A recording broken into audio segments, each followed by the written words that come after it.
राजा परीक्षित को श्री सुखदेव जी चाहते हैं कि 7 दिन में राजन को मुक्ति दिलाना है।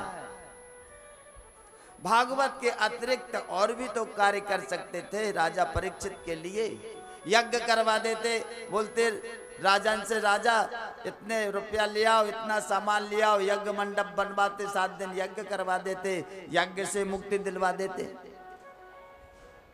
ऐसा नहीं किया। जाप अनुष्ठान करवाते, बोलते बैठ के भगवान का जप करो, 7 दिन में मुक्त हो जाओगे, मगर ऐसा नहीं किया। क्यों? श्री सुखदेव जी ने सोचा कि अगर राजा परीक्षित के अंदर सूक्ष्म विकार भी रह गए, किसी भी प्रकार के काम, क्रोध, मोह, लोभ, सूक्ष्म वासनाएं यदि मन में इनके रह गए तो इन्हें मुक्ति मिलने वाले नहीं है।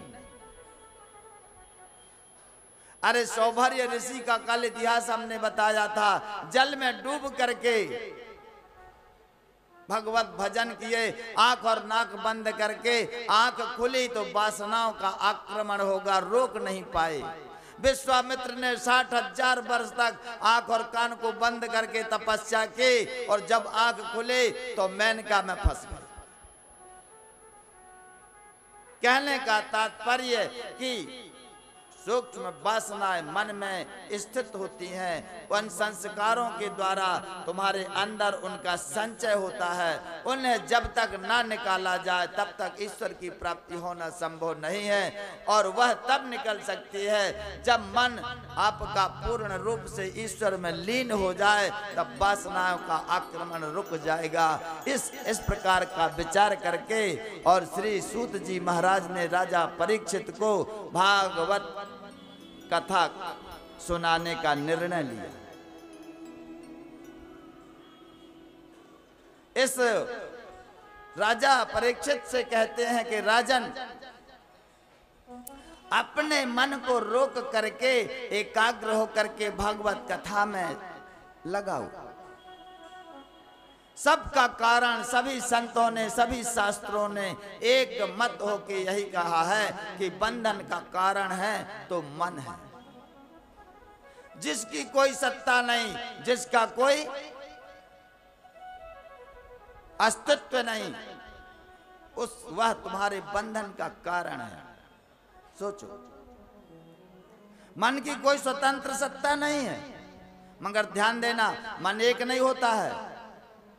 मन का विश्लेषण किया जाए तो 3 होते हैं, 3 मन 3 प्रकार का होता है हर प्राणी के अंदर। पहले मन को कहते हैं प्रवृत्त मन, शास्त्रों में बताया गया है।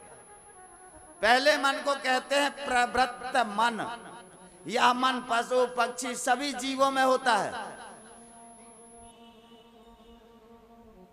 इसके द्वारा जितनी भी क्रिया, श्वसन क्रिया, आपकी पलकों को पलटाना, पाचन क्रिया, पसीना का आना शरीर से, जो शरीर का संतुलन है, इसी मन के द्वारा अंदर और बाहर की संपूर्ण क्रियाएं होती हैं, जिन्हें तुम ना चाह करके किसी भी प्रकार का तुम्हें एहसास नहीं होता है। वह क्रियाएं निरंतर तुम्हारे शरीर में चलती हैं। जैसे कि एक और क्रिया चलती है तुम्हारे शरीर में, निवृत्ति और प्रवृत्ति। निवृत्ति और प्रवृत्ति की क्रिया 24 घंटे चलती है। आपने देखा होगा, सुना होगा, जब भगवान 125 साल की उम्र में धरा को छोड़ करके अपने लोक को गमन किए हैं, तब उनके ना तो दांत टूटे थे, ना बाल सफेद हुए थे, और ना शरीर में कहीं भी झुर्रियां पड़ी थी। एक युवा भी उनके शरीर को देख करके लज्जित हो जाए, ऐसा शरीर था, कहीं बदलाव नहीं था। कारण भगवान का कभी परिवर्तन नहीं होता, इसलिए तो उसे सत्य कहते हैं। भगवान अपरिवर्तित हैं, परिवर्तनशील हम हैं, आप हैं। आत्मा नहीं है, शरीर है, परिवर्तनशील शरीर है। आप कब बुढ़े हो गए, कब जवान हुए थे, कब आपके शरीर में झुर्रियां पड़ गईं, कब आपके बाल सफेद हो गए, कोई डेट आप नहीं बता पाएंगे। इतने बड़े हो गए, कैसे हो गए ये भी तुम्हें मालूम नहीं है, और हो गए हो। तुम्हारी माँ भी नहीं बता पाएंगे, तुम्हारे पिता भी, तुम्हारे पड़ोसी भी नहीं बता पाएंगे। हमारा बालक कब बड़ा होगा कौन बता पाएगा? नहीं बता पाएगा। यह क्रिया निरंतर चलने वाली कोशिकाओं की क्रिया है। यह प्रवृत्त मन के द्वारा चलती है, अंदर ही अंदर चलती है। इसको निवृत्ति और प्रवृत्ति कहती हैं। कोशिकाओं का नष्ट होना और बनना, नष्ट होना और बनना, नष्ट होना और बनना, यह क्रिया अंदर चलती है, और जिसका कभी किसी को एहसास ही नहीं होता।